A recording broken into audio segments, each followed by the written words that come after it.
La commune d'Anguillara Veneta, près de Venise dans le nord-est de l'Italie, a remis, ce lundi, la citoyenneté d'honneur au président brésilien, Jair Bolsonaro, une cérémonie perturbée par des protestations des opposants à l'hommage.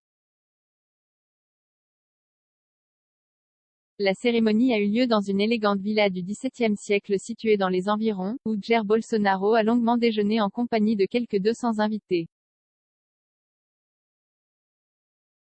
Anguillara aime le Brésil mais pas Bolsonaro, je suis ému d'être ici. Je crois que cela se voit.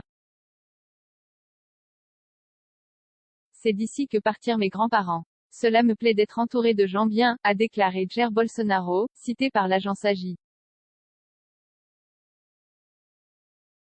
Dieu a voulu que je devienne président du Brésil, nous faisons un excellent travail qui est certainement reconnu par le peuple mais pas par les masses médias.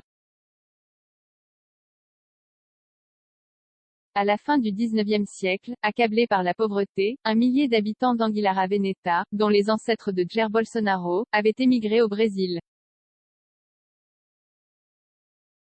Dans la matinée, environ 200 personnes ont manifesté contre l'attribution de ce titre honorifique au président brésilien d'extrême droite, objet de nombreuses critiques sur la scène internationale tant pour sa politique environnementale que pour ses positions sur la pandémie de Covid-19.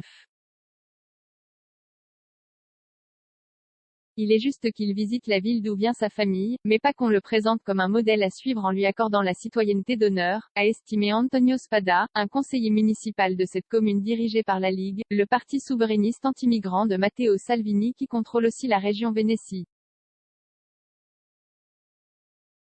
Sur un grand panneau, les manifestants avaient écrit « Dehors Bolsonaro ». Sur une banderole était écrit à la main « Anguillara aime le Brésil mais pas Bolsonaro ». Bolsonaro critiqué pour sa gestion de l'épidémie. Des partisans de Bolsonaro avaient aussi fait le déplacement, je suis ici pour lui dire qu'il n'est pas seul, a ainsi confié Silvana Kowalski, une femme élégante de 50 ans, venue spécialement de Vicence, à 85 km, pour lui exprimer son soutien. Ses partisans, munis de drapeaux brésiliens, étaient toutefois moins nombreux.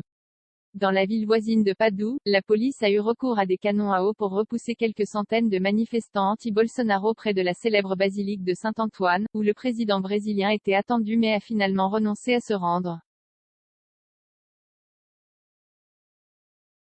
Depuis l'arrivée au pouvoir de Bolsonaro en 2019, la déforestation et les incendies en Amazonie ont explosé, alors que son gouvernement exige d'être payé pour protéger la forêt amazonienne, dont 60% se trouve au Brésil et dont le maintien est crucial pour freiner le réchauffement climatique. Il a d'ailleurs décidé de bouder la conférence sur le climat COP26 pour se rendre à Anguillara Veneta. Jair Bolsonaro, accusé par une commission d'enquête du Sénat brésilien d'avoir, délibérément exposé, ses compatriotes à une contamination de masse, par son déni de la gravité de la crise sanitaire, doit rencontrer Matteo Salvini mardi en Toscane, centre-nord.